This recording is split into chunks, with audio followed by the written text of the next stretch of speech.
ঘরে মাত্র ৪ পিস পাউরুটি আর একটা ডিম থাকলে বানিয়ে ফেলুন মজাদার আপেল ব্রেড পুডিং। আসসালামু আলাইকুম everyone, welcome to Mehnus moms kitchen. আজকে একদম দোকানের মতো টেস্ট ঘরে থাকা উপকরণ দিয়ে সহজভাবে বানিয়ে দেখাবো আপেল ব্রেড পুডিং রেসিপিটি। সেজন্য আমি এখানে আপেল নিয়ে নিয়েছি। আপেলগুলোকে ধুয়ে পরিষ্কার করে আমি টুকরো টুকরো করে ১ কাপের মতো আপেল টুকরা নিয়ে নিয়েছি। একটি চুলায় পাতিল বসিয়ে 1 টিস্পুনের মতো বাটার দিয়ে দিলাম। সেই সাথে আমি আপেলের টুকরাগুলো দিয়ে একটু সটে করে নিব।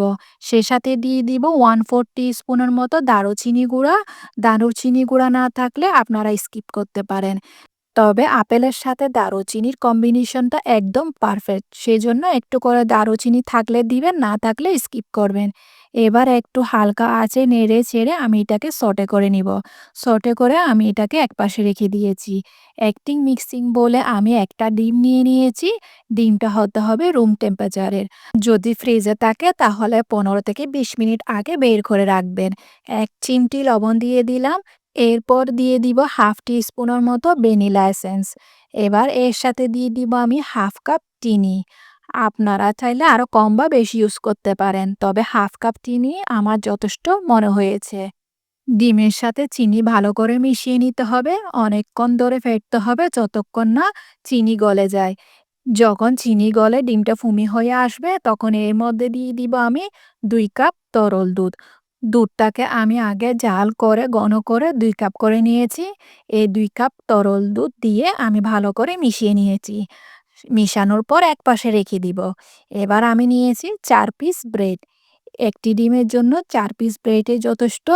ব্রেডের ব্রাউন অংশগুলো সহ ইউজ করব, সেজন্য ব্রেডের ব্রাউন অংশ ফেলবো না। ব্রাউন অংশ সহ আমি এই ব্রেডগুলোকে টুকরা টুকরা করে নিয়েছি। ভিডিওতে যেভাবে দেখছেন সেভাবে আমি ব্রেডগুলোকে টুকরা করে নিয়েছি। আপনি যদি চান আরও ছোট বা বড় টুকরা করে নিতে পারেন। আর আপনারা ব্রাউন অংশটা খেতে পছন্দ না করলে তাহলে কেটে বাদ দিয়ে দিবেন। আজকে আমি আপেল ব্রেড পুডিংটি তৈরি করার জন্য একটি মাটির পাত্র নিয়ে নিলাম। টুকরো করা ব্রেড থেকে আমি হাফ ব্রেড দিয়ে দিয়েছি। এর উপরে আমি সটে করা আপেলটা দিয়ে দিলাম।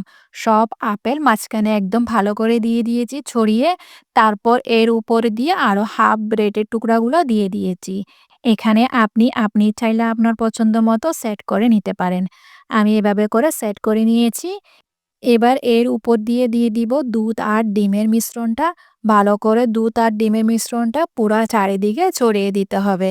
এইভাবে করে পুরা চারিদিকে ডিম আর দুধের মিশ্রণটা দিয়ে দিলাম। দিয়ে দেওয়ার পর ব্রেডগুলাকে দুধের ভেতরে চুবিয়ে দিতে হবে।